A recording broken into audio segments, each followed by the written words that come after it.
The 9th day is over. You are coming nearer and nearer to the closing day of 10 days Dhamma seminar. Having worked seriously for 9 days on this technique, understand how you will make use of this technique in your day-to-day life. If you don't do that,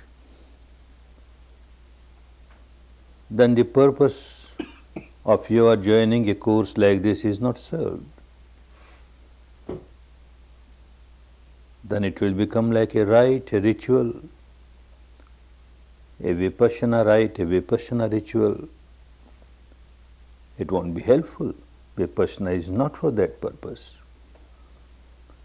Vipassana is an art of living. How to live a proper life, a moral life, a peaceful life, a harmonious life, good for oneself and also good for others.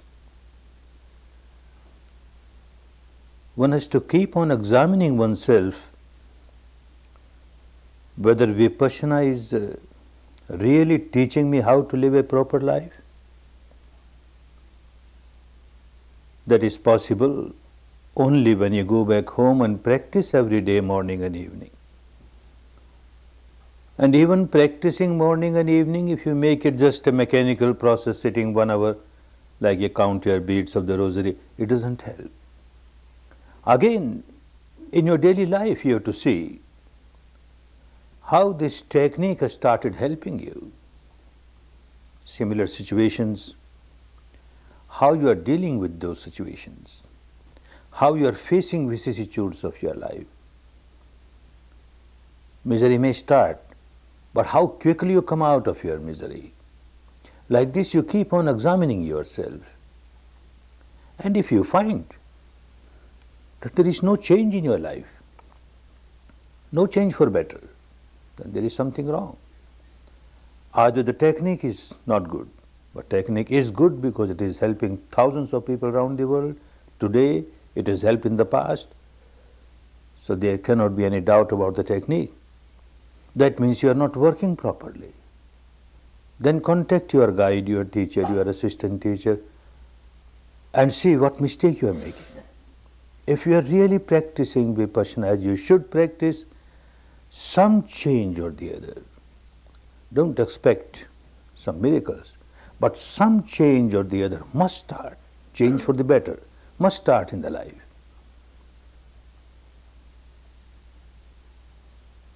Anything may happen in the life which used to happen previously also. Some unwanted thing has happened. A wanted thing has not happened. Somebody has misbehaved and you reacted. Do you keep on reacting in the same way, with the same intensity, for the same duration, or some change is coming? When you reacted, how quickly you have come to senses, started observing sensation, come out of your negativity, and you have started generating love and compassion for the person against whom you had started generating negativity in the first instance. Keep on examining yourself like that. Maybe 10 times a similar situation you face now as you used to face previously.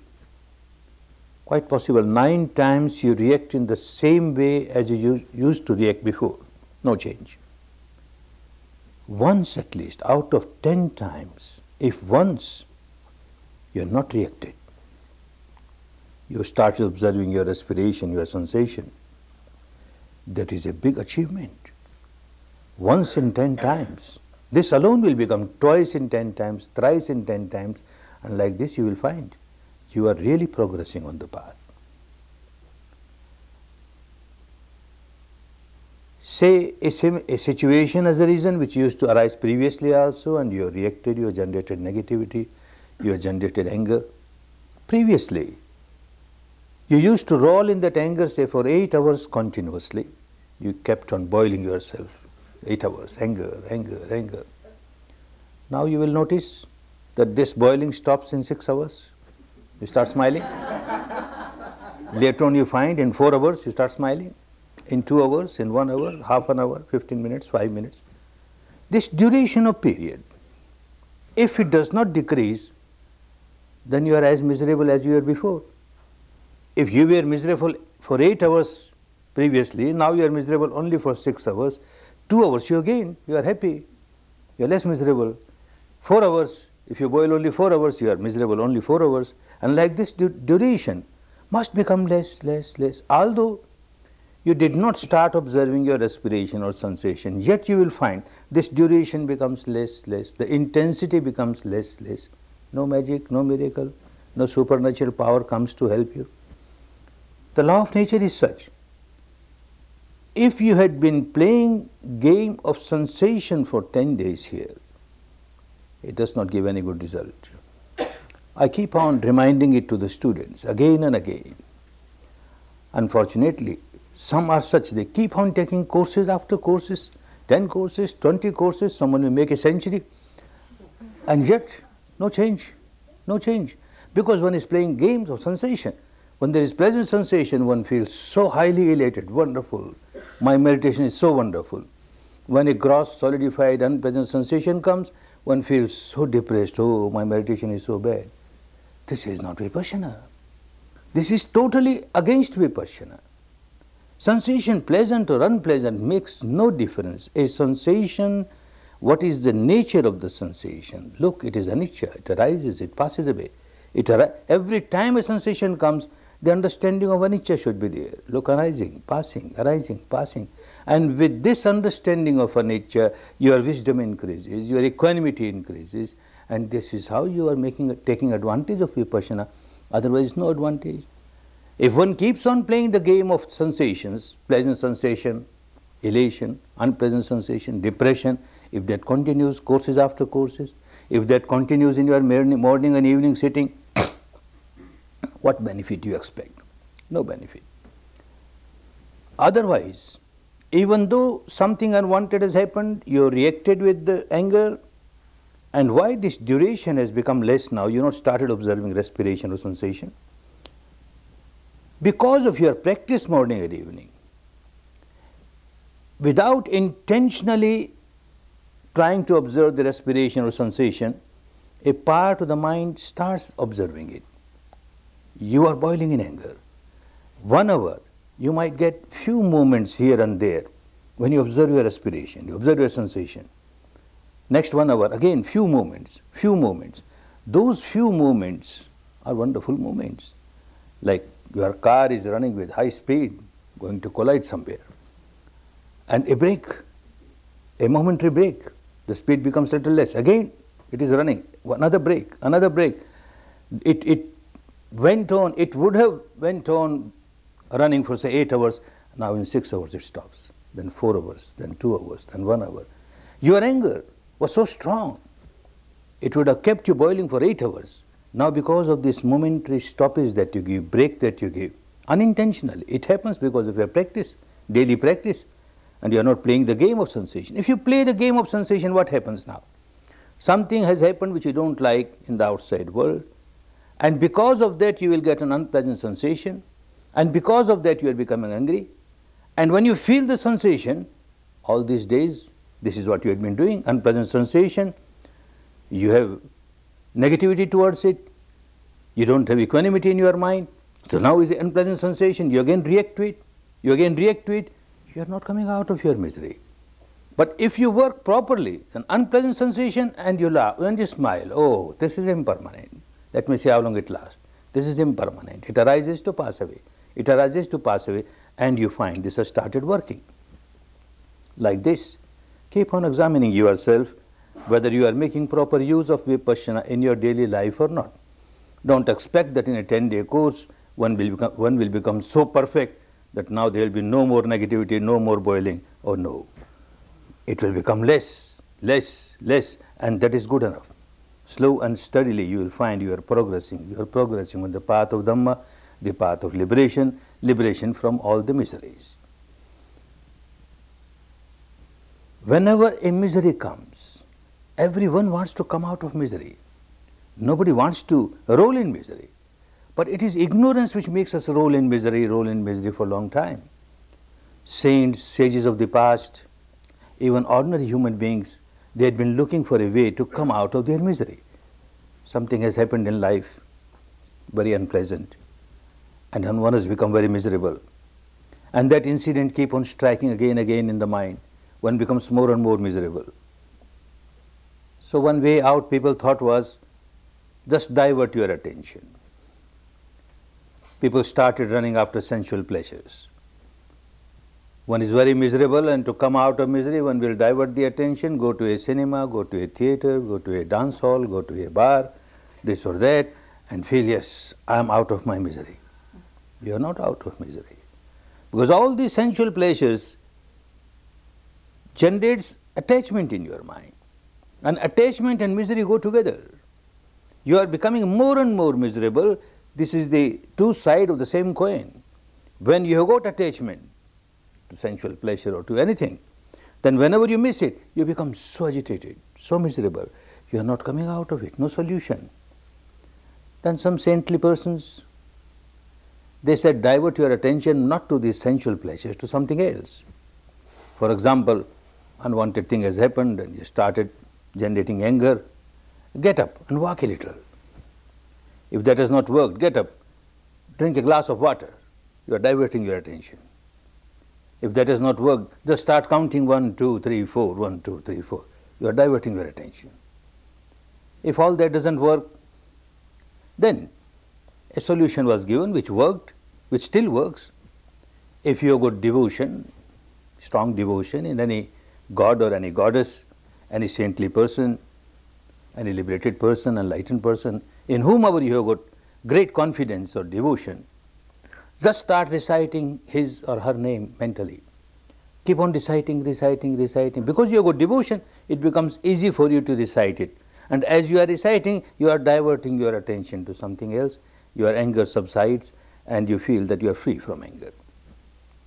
Or another solution, you just imagine the shape or the form of that particular god or particular goddess or saintly person or enlightened person, and keep on remembering that imaginary shape or form. You will find your mind is getting diverted and you feel you are coming out of your anger or your misery or any negativity or any defilement that has arisen in the mind. You are coming out of it. It looks like that. It looks like that you have pushed out your negativity by reciting these names. But the reality is not so. Those who became fully enlightened, they became fully enlightened because they explored the entire field of mind and matter, transcended the entire field of mind and matter, and experienced something beyond that, the eternal truth, ultimate truth. They experienced the entire law of nature. They understood that whenever you divert your attention, it appears as if you have put aside your negativity, but actually you have suppressed your negativity. It has gone away from the surface level of the mind and is being pushed deep inside. At the surface level of the mind, you feel, look, now there is no anger, or no hatred, or no ill will, or no passion, or no fear. Whatever negativity has come, it's gone now. But suppressed deep inside at the unconscious level or half-conscious level, it keeps on rolling there, and keeps on multiplying, multiplying, multiplying. You have not come out of your misery. Escape is no solution to the problem. And these enlightened people found out. Observe it. Observe it. Whenever any negativity arises, a passion arises, don't suppress and don't give it a free license to express itself at the vocal level or the physical level. Similarly, fear arises, anger arises, hatred arises, worry arises. Don't suppress it and don't give it express. Don't express it at the vocal level. They gave a middle path. Observe it. Anger is a reason. Observe it. Passion is a reason. Observe it. As you observe, you are not suppressing it. As you are just observing objectively, you are not expressing it. Just observing, and you find it becomes weaker, weaker, weaker, and passes away. It has not become a problem. Your problem is solved because you are observing it. Very good solution, but very difficult to practice. Very difficult to practice. When a negativity arises, say anger as a reason, so quickly you get overpowered, overwhelmed, You can't observe. So difficult. Something which you can't observe. There is no solution. Then it's only theoretically all right, but you can't practice it. These enlightened people, when they gave any sermon or any advice, it was practical advice. They knew very well that when a negativity arises, it is so difficult for anyone to observe the negativity, abstract negativity as it is. But they realized mind and matter are so interrelated. As soon as a negativity arises in the mind, say anger is a reason, passion is a reason, fear is a reason, any impurity is a reason, two things start happening at the physical level. One at a little gross level, other at a little subtle level. At the gross level, your breath will lose its normality. When you have anger or passion or fear, breath can never remain normal. It will become little fast, little hard. When that particular impurity has gone away, again it will become normal. So something starts happening at the respiration level. And another thing at a subtler level, some biochemical reaction will start. Palpitation might become increased. Heat may be there. Perspiration may be there. Tension may be there. Something starts happening at the biochemical reaction of the body level. These two things, it is very difficult to observe anger as anger, abstract anger, passion as passion, abstract passion. But if one practices, it becomes easy to observe the respiration, to observe the sensation on the body. And this is what they started teaching. Because it was very clear that for ordinary person, once one gets developed, then it becomes easy. Even abstract anger, abstract passion can be observed objectively, otherwise not.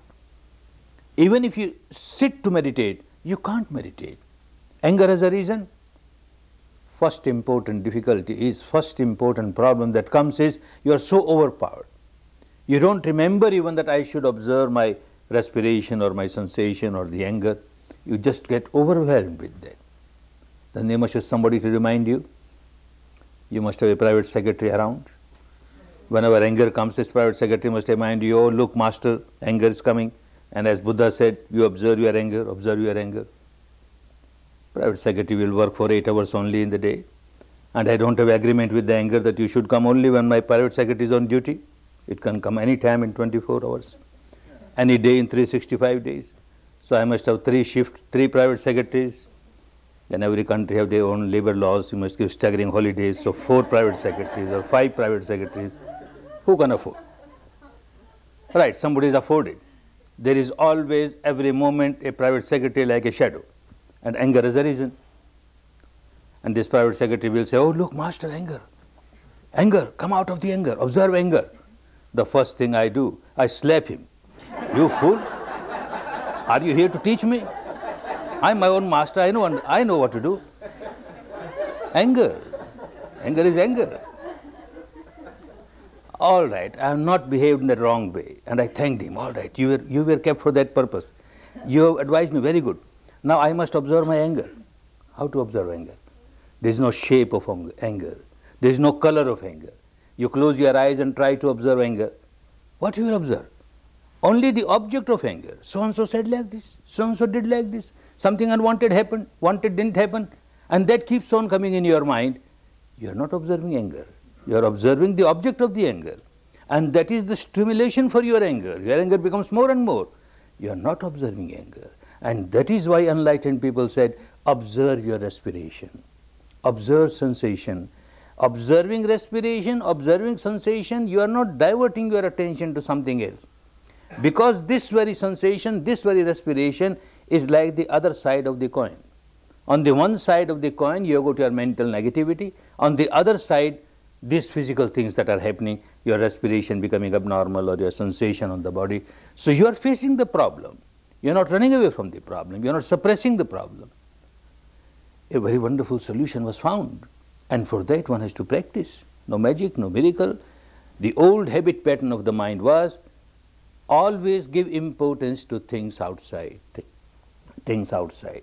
One never tried to understand what is happening inside.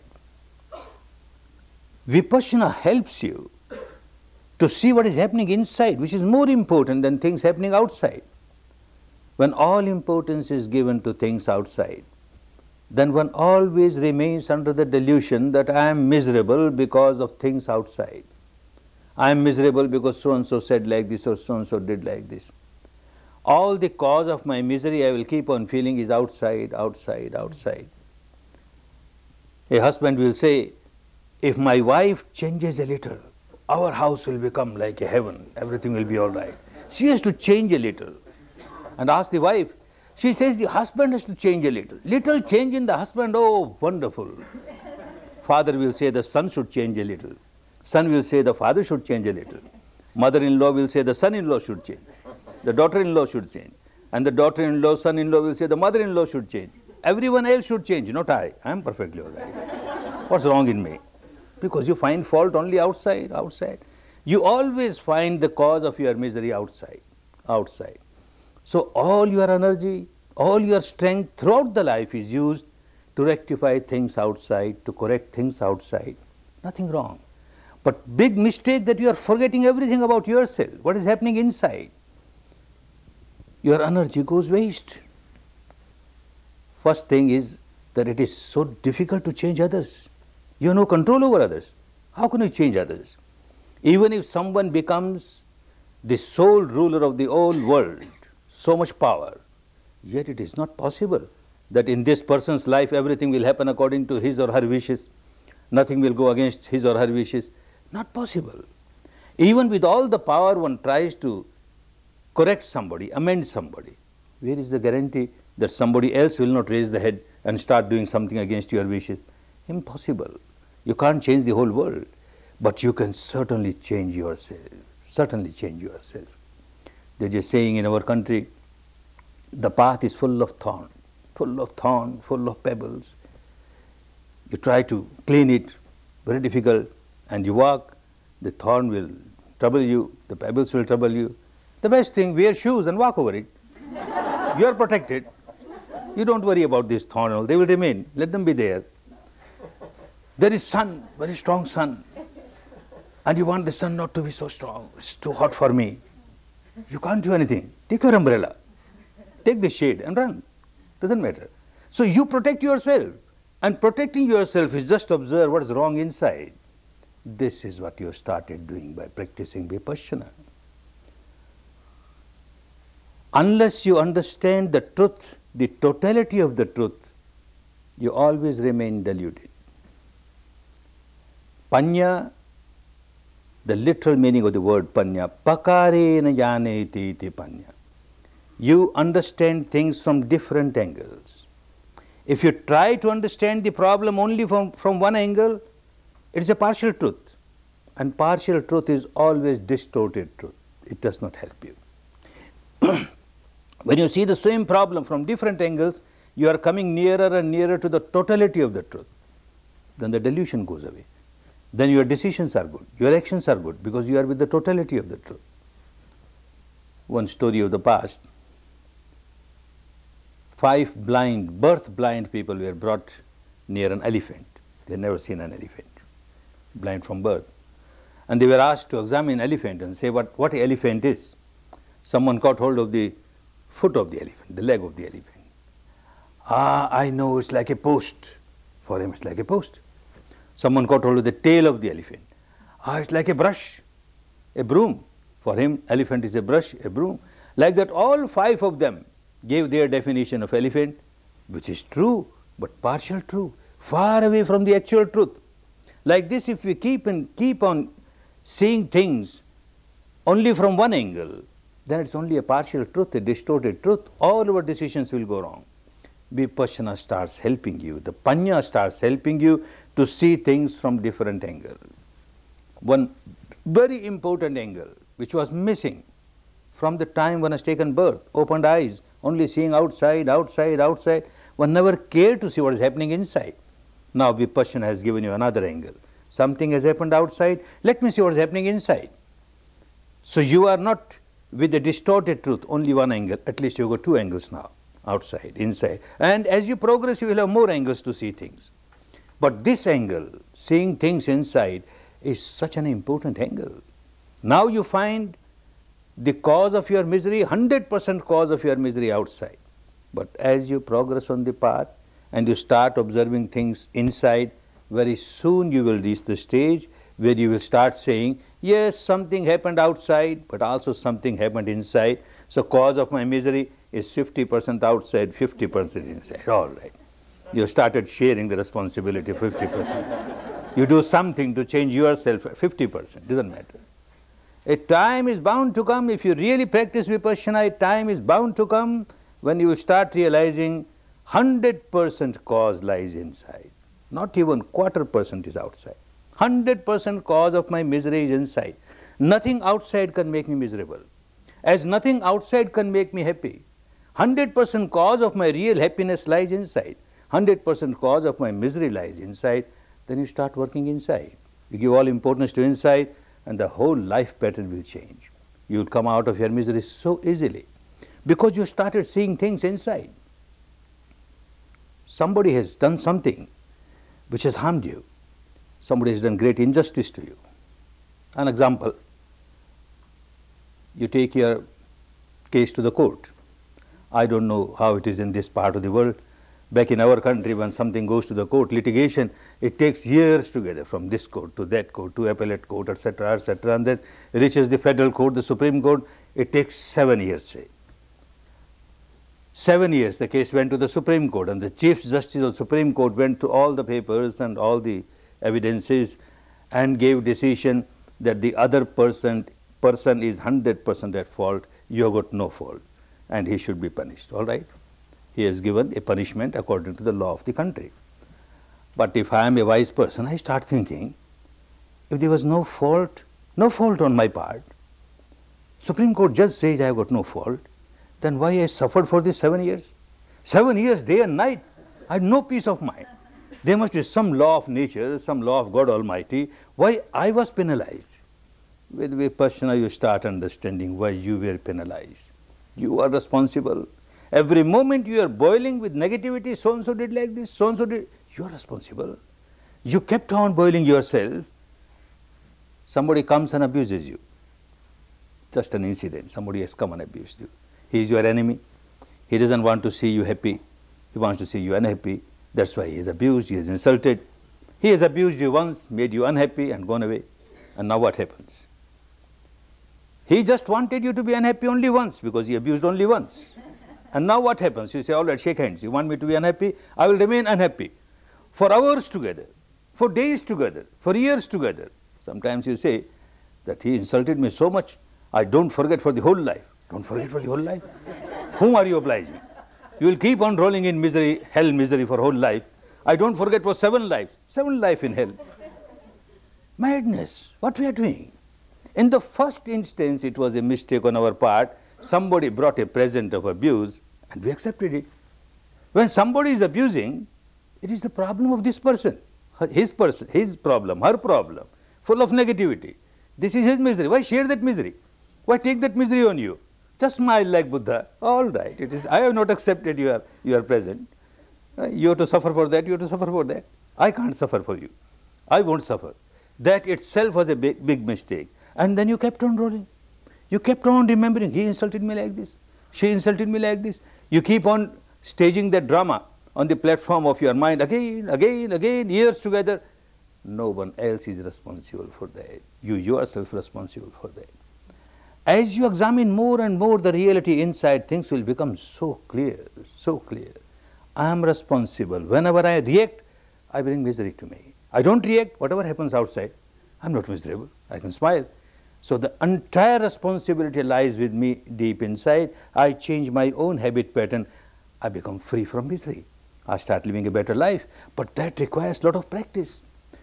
Things become easier if you practice Vipassana properly, this material structure, how it is working, how biochemical reactions are coming, because of the different sensations are coming, how the mind, the 4 parts of the mind, the vijnana, the cognizing part of the mind is working, the sanya, the recognizing part is working, the vedana, the feeling part is working, and the sankhara, the reacting part is working. How they are working, if you keep on observing them, you will notice that the 4th part, the sankhara part, the reacting part, has become so strong for you. And the first part, the vijnana, just cognizing, remaining observing things objectively has become so weak, so weak. And the fourth has become so strong. Oh, this is the reason of your misery. And by the practice of Vipassana, you will find the fourth part, the sankhara becomes weaker, weaker, weaker. Even if you react, it is like a line drawn on the water. It won't be so deep. And the first part, observing, observing, observing objectively, becomes stronger, stronger, stronger. You are coming out of your misery easily. Otherwise, if the practice of Vipassana is not done properly, the results, you can't expect the results that you should get by practice of Vipassana. As you keep on observing the reality, it becomes so clear where the mistake is, where the misery starts, how the misery starts. Otherwise, one keeps on saying, whenever I see this person, I start generating negativity. Is it so? That means something wrong in this person. The biochemistry of this person is such that your biochemistry starts changing and generate negativity. If that is so, then everyone who sees this person must generate negativity. It doesn't happen. The same person, seen by 5 at the same time, one generates negativity, anger, other may generate passion, the third may generate fear, the fourth may generate something else, all 5 generating different things. Oh, then it becomes clear. It is not there, something wrong in me. Each individual has one's own problem. An example, an artist, a very good artist, on a canvas with his or her brush and the ink draws a picture. A very beautiful image comes out, very beautiful. Starts looking at that image, ah, wonderful. This person is so wonderful. And then loses the balance of the mind. I want to live with this person. I must live with this person, so beautiful person. And people say, you are a mad fellow. Your own creation, your own imagination, there is no truth in it, and you want to live with this picture. How is that possible? Oh no, I can't live without this person, I must get this person. Mad fellow. Similarly, the same artist may draw another picture, very horrible, very ferocious. Oh, this person is so bad, so ferocious, he will eat me, he will devour me, please save me, please save. People say, mad fellow, your own creation, your own imagination, what you are doing? We can say this artist as a mad fellow, but each one is playing the same game. Each one keeps on drawing pictures and then keep on reacting to those pictures. Each one keeps on carving images and then keeps on reacting to those images. All imaginary pictures, imaginary carvings, and yet what a great reaction is there. An example, 20 years back somebody said something or did something that I did not like. That means my sanya did not like. My sanya said very bad. And as soon as the sanya said very bad, sankhara reacted, a very bad person. Negativity arose. And I carved an image of this person. Very bad fellow. Very bad fellow. For 20 years I have not seen him. After 20 years, with the interval of 20 years, I see the same person and I start reacting. Very bad fellow. Very bad fellow. Oh, in 20 years he might have become a saintly person, who knows? And even the first instance, it was only my sanya which said very bad fellow. Actually, he might not have been bad, who knows? My own creation. I have carved an image of this person, very bad fellow, very bad fellow. I am reacting to this image, created by me, carved by me. This comes between the reality of this person and my reaction, this comes in between, and I am reacting to this. Similarly, another example, 20 years back somebody said something or did something which I liked, that means my sanya liked, ah, wonderful. And the evaluation was given, ah, wonderful person, a thorough gentleman, what a saintly person, saintly person. 20 years I have not seen him. With the interval of 20 years I see, that image comes. Ah, thorough gentleman. He might have become a devil. During these 20 years, he might have changed so much. And who knows, in the first instant he might have been a devil. Only my sanya said, a very thorough gentleman, very good gentleman. I am reacting to my own images. That reality will become clearer and clearer if you start examining how your 4 parts of the mind are working, how the interaction of the body, the material structure, interaction is going on, and all that will become so clear if you just observe objectively, objectively, objectively. Same person, same object, seen by 5 different persons. 5 different persons are good, 5 different images of the same person. They are reacting to their own images, not to this person. Even the same object, it comes to me, in contact with my sense door, eyes or ears or anywhere. 5 different times, the same object, and yet I react in 5 different ways, the same object. Say certain words come to my ear. 5 times, same words have come, and I have reacted in 5 different ways. If I am a good Vipassana meditator, it will become so clear. An example. Example is example. No reality in it, just example. One evening I am walking. I am walking with 5 of my students. It's evening, little dark. On the footpath somebody is lying there, and one of my students hits this person, kicks this person, and this person shouts, "Are you blind? You got eyes or buttonholes?" These words come to my ear, and I find a wonderful sensation in my body, very pleasant sensation, a flow of very pleasant sensation. Somebody is abused, you got eyes or buttonholes, and I am getting a very pleasant sensation. One incident. Second incident, I am going alone. I have hit this person. And he shouts the same language, the same words, the same tone. "Are you blind? You got eyes or buttonholes?" Now I find no pleasant sensation. No pleasant sensation. Unpleasant sensations are there. Third incident. Again, example is example. I am going, and with me my 5 students, and again I have hit. I have hit, and again he has shouted. Same words. "Are you blind? You got eyes or buttonholes?" And I find the unpleasant sensation is more severe than last time. Same words, but yet such difference.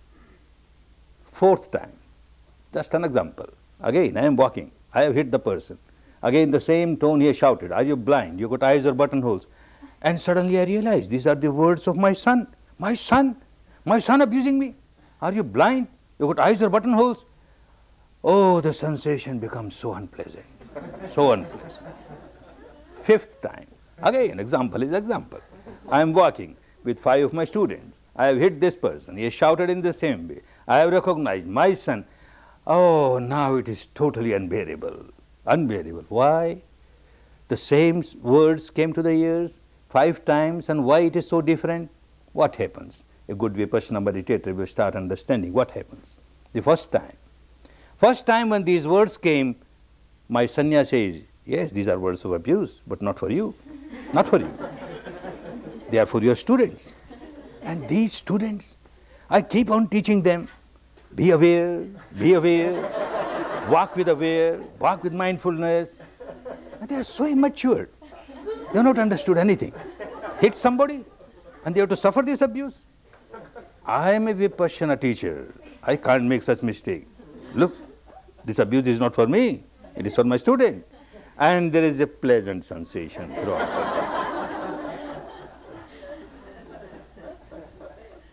As soon as one takes birth and grows and comes to senses, whether one comes to senses or loses senses, who knows, but in the worldly language we say one comes to senses.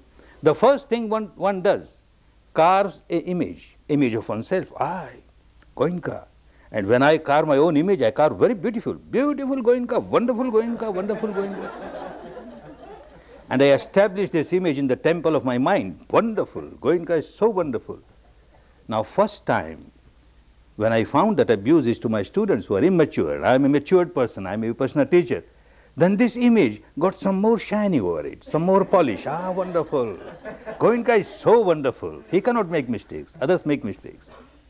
Second time, the same abuse, and my sanya says, "It is for you now, not for your student. There is no student here." And this image that was carved and attachment towards this image, and this image gets shattered. Somebody abusing me? Such a big Vipassana teacher, me? What happened to you? You're not bleeding? You're not dying away? What's wrong? Why you shout? The whole attitude changes now. Very unpleasant sensation starts. And third time again, why it was much more? Because these 5 students who were with me, one keeps on making this madness. One carves one's image and establishes in one's own mind, develops a lot of attachment, that itself is madness. Now another thing that one keeps on doing, establishes a good image of oneself in the minds of others. Every student must know, Goenka is wonderful. Oh look, Goenka is wonderful. And that image, one plays so many dramas and so many things just to establish a good image. These 5 students, I had done so much to establish my good image in the minds of these 5 students. Now all these 5 students, the image is shattered. Previously only one image was shattered. Now 5 images getting shattered. I feel so unhappy, 5 times more unhappy. Somebody abuses me when I am alone. I say it doesn't matter, he has abused me. But in public with so many people, what makes the difference? Abuse is abuse. Whether you are alone or whether you are with so many other people, because you put your image in the minds of so many people and now that gets shattered, you are much more unhappy. That becomes clearer and clearer as you go deeper and make an analytical study of the things. 4th time, why it is more unhappy. The sphere of I increases now. Mine, mine, mine. And you start making images of mine, my son, my daughter, my wife, my husband, my mother, my father, my so, my so, my so. And you carve a beautiful image. And you start developing tremendous amount of attachment. At the apparent level, you keep on fooling yourself. I love my son, I love my wife, I love my husband, I love my mother, I love my father. If you go deeper, you will understand you don't love anybody. At the time of Buddha, the king of the country Pasenjit, he came in contact with Buddha, meditated, became a good Vipassana meditator. And one member of the family becomes good meditator, others slowly get attracted. So the whole family was a Vipassana meditator. His wife Mallika, the queen, she also very good meditator. Both of them meditate in their meditation room in the palace. One day after 1 hour sitting, this king asked the queen, Mallika, tell me, whom do you love the most in the world? And she says, wonderful. The same question came in my mind while I was meditating, and I realized I love myself. I don't love anybody. I don't love anybody. Pasenjit smiled. He said, the same question came to my mind. I examined myself. I found I love only myself. I don't love anybody. Without Vipassana, it would have been totally different. A queen saying to the king that I love only myself, not you. Her head would have been taken off. What kind of queen? But now both are Vipassana meditators, very happy. They went to Buddha and said, sir, in meditation it so happened. Buddha said, sadhu, sadhu, sadhu. This is the beginning where you can start rectify yourself. So long as one remains under the delusion that I love so-and-so, I love so-and-so, I love so-and-so, one does not come out of the madness. When one starts realizing I love myself, oh look what a self-centered person I am, what a selfish person I am. Whom you say mine, my son, my wife, my husband, etc., you've got a dream, you have certain aspirations, and you want this person to fulfill those dreams. You are dreaming that this person will fulfill my dream, such and such dream, and that's why you are loving. Your love is expecting something in return. And when your love is expecting something in return, you are not loving this person. You are loving yourself, you are loving your own aspirations, you are loving your own dreams. Self-centered love. It doesn't help. Pure love is just one-way traffic you give. You don't expect anything in return, you just give, just give. When a Vipassana meditator starts realizing that, then one starts coming out of this selfishness, this narrow-mindedness. So now what happened in the 4th time? This son of mine, so much dream was taken when he grows, he will be son of a Vipassana teacher, so he will be serving him like anything, and he will be so obedient and like this and like that. And now my sanya says, these words are from your son, my son abusing me. Ordinary person on the street whom I didn't know and with whom I had no dreams for future. This person abuses me. I don't like it, but it doesn't have much effect. My son, he abuses me. Oh, it becomes so unbearable. Now 5th time, why it is much more unbearable. Because the same mistake I keep on doing, the image of my son. As I try to establish my image in the minds of others, I try to establish the image of my son, my daughter, my wife, my so, so wonderful. They may have some defect, but I keep on covering that defect. Oh, no, they are so wonderful, so wonderful. Now the images I established in the mind of 5 of my students about my son, those images got shattered. I am 5 times more unhappy. All that will become very clear when you learn, when you know how to observe your sensation. Something has happened, what kind of sensation? Something has happened, what kind of sensation? This is how Vipassana will help you. Unless you make use of Vipassana in your daily life, then it will become like any other organized religion. One goes to a temple, one goes to a church, one goes to a pagoda, one goes to a mosque, performs this rite, that rite, feels very happy, I am a very religious person, I am a very religious person. It doesn't help in the life, deluding oneself. If Vipassana is also made that way, I take one course every year, I sit morning and evening, and my duty is over now. Let Buddha do something for me. He will do, because I am doing his job. He told me to do this, I am doing it. Now it is his job to save me from all misery. It doesn't work. It is changing your own habit pattern, understanding at the depth how you are making yourself miserable. Moment to moment you are creating only misery for you, either craving, either aversion, either craving or aversion, this sensation, that sensation, craving, aversion, a bundle of misery. And by this technique you are coming out of this mad habit, coming out of your misery. A purpose to come to a course like this should not be taken like a rite or a ritual. There must be a purpose for your coming. And the main purpose is that you understand the reality of mind and matter within yourself at the experiential level. And every time you come, you are developing certain qualities in you. And those qualities will help you to reach the final goal of full liberation. In the language of the past, in Buddha's language, there are 10 such good qualities. And when you fulfill those qualities, you reach the final goal easily. They are called parami. Parami is a quality which helps you to cross the ocean of misery and reach the other shore free from all misery. There are 10 paramis, and one gets wonderful opportunity coming to a course like this to develop all the 10 paramis little by little, like your 10 jars, 10 pots.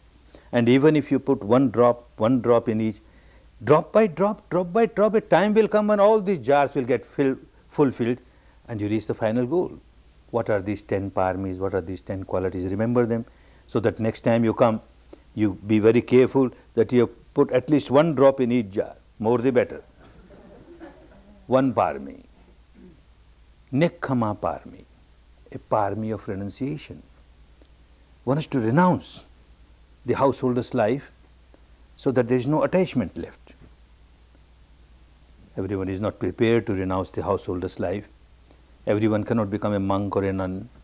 Then how to develop this parami? And it is an important parami. Then this wonderful opportunity. For 10 days, although one has not shaven the head and one has not changed the robes, but for all practical purposes, one lives a life of a monk, one lives a life of a nun. Because in courses like this, you live on the charity of others. Whatever food you take is charity of others. Whatever facility you have is charity of others. And what for one becomes a monk or a nun? There is nothing to say mine, mine, mine. All these paramis are to take you to the stage where entire ego gets dissolved. The final stage of egolessness takes you to the final goal. And with renunciation, one becomes a monk, and with the begging bowl in the hand, asks food from house to house, the ego starts getting dissolved. You get a wonderful opportunity here. Initially, when courses were started in India, and for some time here also, when we didn't have our centers, then one mistake was there. We couldn't rectify, and it took time to rectify. Charges were taken from the students, no charges for the teaching, because teaching is so invaluable. What charges can give? What charges can anybody give? But at least for boarding, lodging, the actual expenses, out-of-pocket expenses, were charged from the students. That was wrong. But once the centers started coming up around the world, then the Dhamma started being taught in its pure way, pure form. If money is charged, then you don't get this parami of renunciation, because all the time you feel I am paying for it. And when you take your meals, oh, this is not to my taste, I paid for it, no, this is not good, I want that, your ego is there. Otherwise, like a monk, like a nun, whatever comes in the begging bowl, beggars have no choice. You get it, you eat it, you are happy with that. You are dissolving your ego. very important. For that purpose, no charges should be taken, no charges of teaching, no charges of boarding, no charges of lodging. When we first gave this idea to the people in India, all the trustees were, when the center was established, they were so afraid. What, Goenkaji, what you are doing? This is such a poor country. People don't get meals for days together. And you are giving free meals here. There will be such a big crowd. I said, don't worry, let them come. They have to work from morning 4:30 till night 9:30. If they work, doesn't matter. If they come only for meals, then they won't work. Then they have to run away. So it doesn't matter. And doesn't matter. Nothing happened. It went perfectly all right. People came to work seriously. Same thing here also when I started in the West. People said, well, in the West, people will suspect you. Why you are not charging even for food? There's something wrong. Some intention, wrong intention is there. Or you are supported by some government or some intelligence group or something. Something is happening. Otherwise, how somebody can give free boarding, free lodging? How that is possible? Not possible. So this doubt won't allow people. I say this doubt will go away, don't worry. And look, it has gone away. So Dhamma, when it is taught in its pure form, is so helpful to the students. And it helps them to develop this parami, renunciation parami. One feels, I am a monk here. For 10 days I am a monk, I am a nun. I have to live like a monk, like a nun on the charity of others. And this helps them. Another parami, Shila parami. The 5 precepts that you take here, you are supposed to observe them outside also. But it is so difficult in outside world. You keep on breaking this or breaking that. Although it may be due to the environment, because you are kept busy from morning 4:30 till night 9:30, there is no opportunity for you to break. So at least for 9 days or 10 days, you keep your Shila so perfect. When you start talking, 10th day tomorrow, slight danger is there. That's why silence for 9 days, to observe this Shila. When you start talking, you may exaggerate something, or you may hide something, and your Shila is broken. So at least for 9 days, perfect Shila, you get this wonderful parami. And the next parami is Virya, efforts. As a householder, one has to make effort, but every effort one makes is to earn money for livelihood. Yes, one has to work. But coming to a course like this, the Virya is the real Virya, a Virya to purify your mind, a Virya to live a good life. All the efforts that you make are the efforts to purify your mind, to purify your mind. This goes to your credit, the credit of parami, Virya parami. And the next, Panya parami, wisdom. Staying at home also, reading scriptures, going and listening to some Dhamma discourses somewhere, you get wisdom. Sutamaya panya, Chintanmaya panya, but that is not parami. Parami is Bhavanamaya panya. You have to live the life of wisdom, living wisdom. And all that happens while you are here for 10 days, living wisdom. You are experiencing wisdom. You are experiencing the truth of the things inside, and you are experiencing the law of nature inside, and you are experiencing how to live in line with the law of the nature. This becomes your parami, the Panya parami. Another parami, Khanti parami, tolerance, tolerance. Coming to a course like this, 100 students or 200 students sitting together, meditating. You try not to disturb others, but somebody starts disturbing you. Somebody starts coughing. Somebody starts burping. Somebody starts hiccuping. Something happens and you feel so irritated. Mad fellows, why they are disturbing others? And then suddenly you realize, oh, I have come here not to generate negativity. I must generate only compassion, love. This person is ignorant, or this person is a sick person. Why generate negativity? And you come out of this negativity, you learn how to develop your parami of tolerance, Khanti, Khanti, Khanti. And the next parami, parami of truth. Truth at the vocal level is a good parami. But here at a deeper, subtler level, every step on the path must be with the truth, truth, truth that you experience. Not the truth experienced by Gautama the Buddha, or the truth experienced by Jesus Christ, or the truth experienced by your teacher, nothing doing. Your own experience from moment to moment, moment to moment, this will take you to the final goal of ultimate truth. So truth, truth, truth, this parami becomes stronger, stronger, stronger. Aditthana parami, strong determination. Somebody comes to a course like this, the first thing one does, strong determination. I will stay here for 10 days, let anything happen. I won't run away on the second day. I won't run away on the sixth day. I won't run away on any day. I will be here for 10 days. Any kind of operation is acceptable to me. Another adhitthana one takes. I will observe all the rules, regulations, discipline, timetable, and this adhitthana helps. Another adhitthana which comes after vipassana, you sit for 1 hour 3 times. You don't change your legs, you don't open your hands, you don't open your eyes, so much of pain, and yet you fulfill it. That parami is a wonderful parami. And it is so helpful in the long run. Understand, when this person became fully enlightened, that night when he sat under the tree, he sat with the adhitthana, with a strong determination that I won't change my posture, not till 1 hour or 2 hours, till I become fully enlightened. It may take years together, that all my bones get scattered, I don't mind. I won't change my posture. And if you come to that stage and you sit, and 10 minutes a pain starts, you say, no, I will sit later on. I will sit later on. So for lives together you have to develop this parami for the adhitthana, so that when your time comes, you sit with this strong determination and come out successful. Very important, very important. Another parami, metta parami. Tomorrow you will learn this technique. Love for all beings. Love for all beings, compassion for all beings.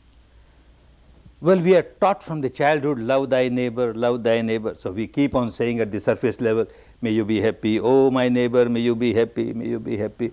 But we have got so much negativity towards this person. Deep inside we keep on saying, you go to hell. Oh my neighbor, you go to hell, you are so bad. That doesn't work, that doesn't become a parami. Because the deep inside your unconscious mind is much stronger than the surface level mind. So when you keep on giving metta only at the surface level, it doesn't work, it doesn't become your parami. This technique, for 9 days you keep on purifying your mind, keep on purifying your mind, keep on breaking the barrier between the surface mind and the inside mind, and then tomorrow on the 10th day you learn this metta, may all beings be happy, may all beings share my peace, my harmony. Then there is no trace of negativity, and you are learning the real metta which goes to your credit as a parami. And the next, upekkha. With all the experiences that you have here, upekkha, equanimity, equanimity, equanimity.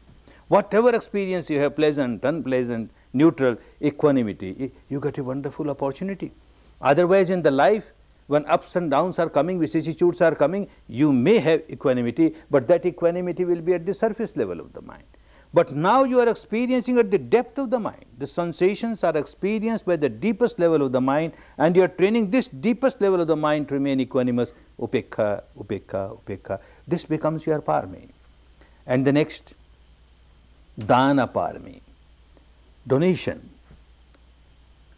As a householder, it is very difficult for a householder to reach the final goal. Why?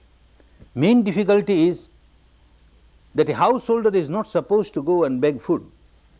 A monk and nun should go out and beg food. A householder has to work hard, very hard, work honestly and earn money. Support oneself, support those who are depending, and support others. This is the responsibility of a householder. Once you start working and you start earning, then the ego gets inflated. Look, I am such a smart person. I am such a clever person. I am so intelligent. And that is why I am successful. Others are not successful. I earn this much, I earn that much. The money that comes develops so much of ego in the mind, and so long as the ego is there, you are far away from the final goal of full liberation. Now how to come out of this ego? On the one hand, one has to earn money. And on the other hand, every money that comes generates ego in you. That is why the saintly people, the enlightened people, they advise that whenever you earn, you keep on understanding that you are not earning for yourself. Of course, you are earning for your own maintenance and the maintenance of all those who depend on you, but you are also earning for others, for others. Others have got share in my earning. Then the ego becomes less. It won't be that strong. In a course like this, 10 days are over. One has been dissolving the ego, purifying the mind, Then whatever donation one gives, according to one's own capacity, less or more, is a material, gives with a purity of mind, not expecting anything in return. Even this dana becomes very impure when you expect something in return. Your love becomes very impure when you expect something in return. Your service to others becomes very impure if you expect something in return. So also the dana becomes very impure if you expect something in return. I have given so much dana, so there must be one bungalow made for me. Whenever I come, I must be there, all comforts for me. When I am not there, all right, let others use it, doesn't matter. But when I come, and first admission, I must always get admission, all those, expecting something in return. Or I have given so much dana, so on this bungalow or on this structure, my name should be written, donated by Goenka, the great Goenka. All that madness, because one doesn't know what Dhamma is. This is what one has been doing the whole life, working here for 9 days, for 10 days, dissolving ego, dissolving ego. Oh, whatever I am giving is for the good of others. As I got so much benefit because somebody gave for me. Somebody gave this charity, and that is why I got all this wonderful Dhamma which is so good for me. May similarly more and more people get benefit from it. So the charity that comes from the mind of purity, just helping others, seeing others coming out of the misery, this goes to your credit as a parami. Otherwise, if the ego gets built up, then it is no more parami. All these 10 paramis, you get wonderful opportunity coming to a course like this. Coming to a course like this, to meditate, purify your mind and develop all the 10 paramis. People come to give 10 days service in such courses, and those who come for 10 days service, they are developing the same 10 paramis. They get an opportunity here, serving here. They find that how they are developing their parami. This developing of the parami, drop by drop, in these 10 jars, 10 pots, big pots or small pots. If you are going to become a fully enlightened person, the jar is too big. It takes time, doesn't matter. But otherwise, full liberation comes even with smaller jar, but all these 10 jars must be filled. All the 10 paramis must be complete, and that completion you get a wonderful opportunity coming to a course like this. Make best use. Next time whenever you come to the course, keep in mind that I am going to the course not for a rite, not for a ritual, not for a religious ceremony. I am going to fulfill my own paramis. I am going to make a change in my life, and a change for better. And then you keep on applying it in life. All these 10 paramis will come to help you in your daily life also. Not at the final goal time. They will be helping you every time in your every life. Any problem comes, you will find one parami or the other is coming to help you. Because these are all good qualities. A pure mind must have those good qualities, and you are, by practicing, you are developing those very qualities. May all your 10 paramis develop, get fulfilled. May you all reach the final goal.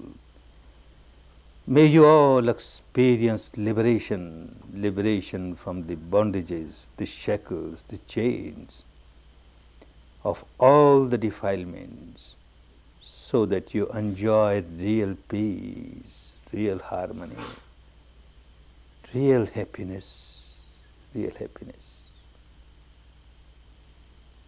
Bhavat Sarva Mangalam Bhavat Sarva Mangalam Bhavat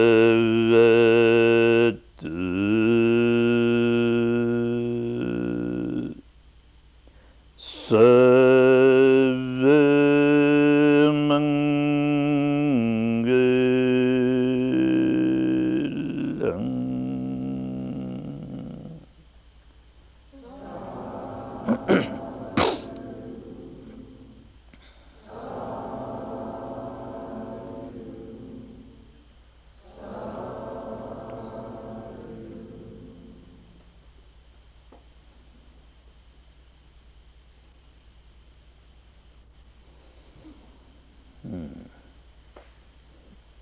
You may take rest for about 5 minutes and then again start working.